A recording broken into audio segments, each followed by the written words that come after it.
gosh, congratulations. We are pleased to offer you admission to the University of San Francisco School of Law for the fall 2021 full-time division.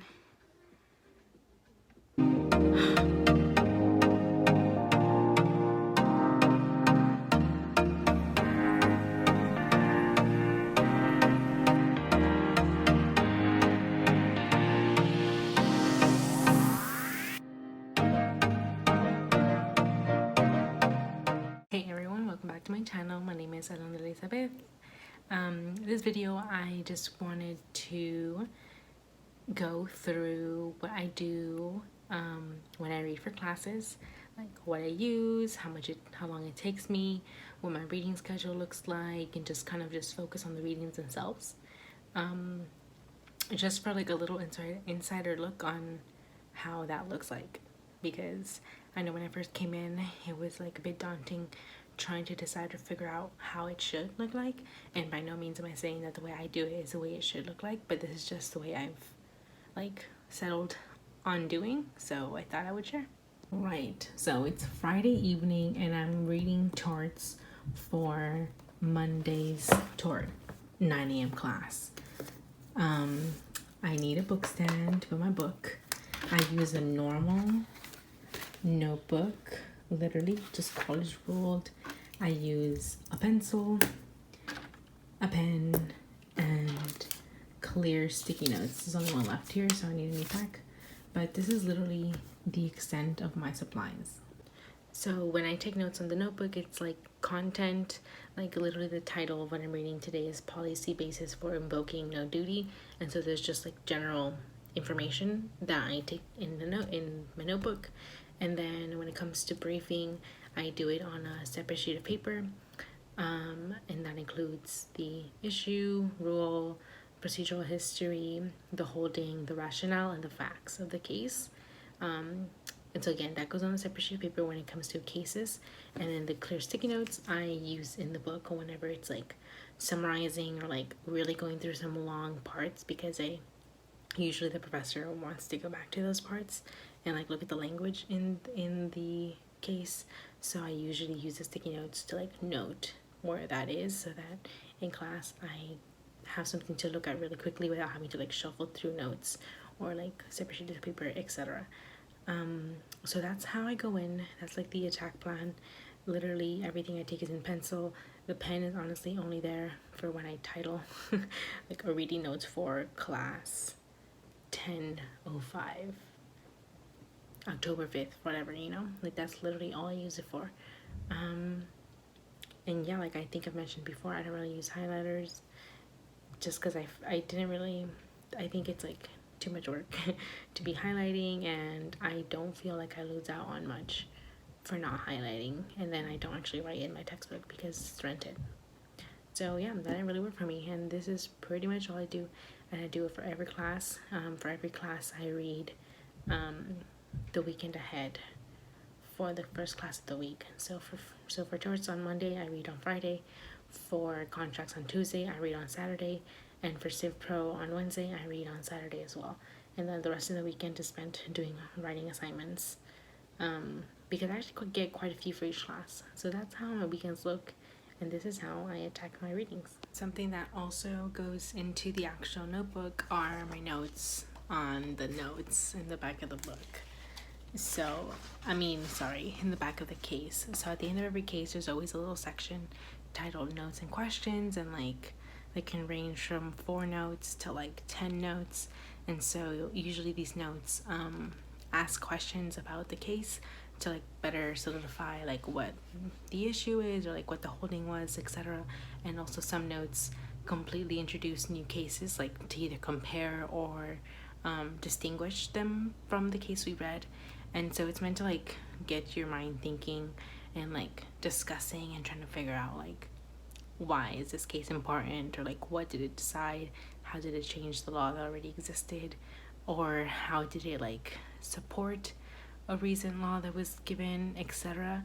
So these notes are very heady, and I don't like to do them like with sticky notes in the margins. I include them in my notebook, and that's kind of like honestly what the basis of what's in my notebook, like my notes for reading, are. So it's like these notes on the notes, and the separate sheet of paper, that is the brief of the actual cases that I read. And that is like what I go into class with. That's what I do when I read. Okay, so when it comes to actually reading the case, I read it 3 times. The first time it's I helicopter it, which means that I read the first sentence of every paragraph to the entirety of the case. So literally from the first word to the last word, only the first sentence of every paragraph. And then I read the entire case, like I would read a book, straight up, first word to the last word, just reading it. And then the third time is when I read and brief and like take notes in the margins or whatever it is I need to do. And then at the end of that, I go over the notes in the back of the case, which I already explained. So that's the process. It's pretty long. For this torts reading for the Monday class, it's 20 pages and it's 3 cases. So I'm definitely expecting this to be a good 3 hours minimum, and like that's if I can even maintain a level of focus. So I did start today later than I usually do on Friday evenings, so I'm pretty sure I'm only gonna be able to like helicopter and read the first case, and then I'll have to do it tomorrow. So that's the vibe for this time, but it's always about deciding and like, making sure that I am able to focus when I'm reading, because I think that's the most important thing. I don't like trying to force myself to read something just because I want to finish it that day or that night. Never works because I end up not understanding what's going on in the case, or skipping words. Like I realized the one time that I did that, my brain, even though I read it, skipped over keywords, and so like I took it to mean something else, and like I didn't understand the case, so that wasn't helpful at all. So now I know that if I'm feeling tired or spent, to not even try and like leave it for the next day. And that's another reason why I like to read on the weekend for the first class of every class, and then during the week 2 days prior to the class, so that if I don't get to finish it on the day I sit down to read it, it's fine. There's no rush because I don't have that class the next day. So yeah, that's the vibe. Another side note, just because this case actually has a dissent, when it comes to like a dissenting opinion or a concurring opinion from judges, I actually don't add that in the helicoptering thing or in like reading the case to its entirety, because personally, sometimes the dissenting opinions or the concurring opinions confuse me when I'm trying to understand like just what happened in the case. So I don't include it in my overall reading, and I actually read the dissenting and concurring opinions on their own once through after I've finished briefing the case. So that's just a personal thing though, for sure. I don't know how other people view that, or if they can get confused. I've heard that some people even read the dissenting or concurring opinion before they read the actual case itself, because since the concurring and dissenting opinions usually concur or dissent on like the particular main issue of the case itself, that it helps them see what the issue of the case is. But again, like to me it's confusing, so I read them after. And that's just a quick side note.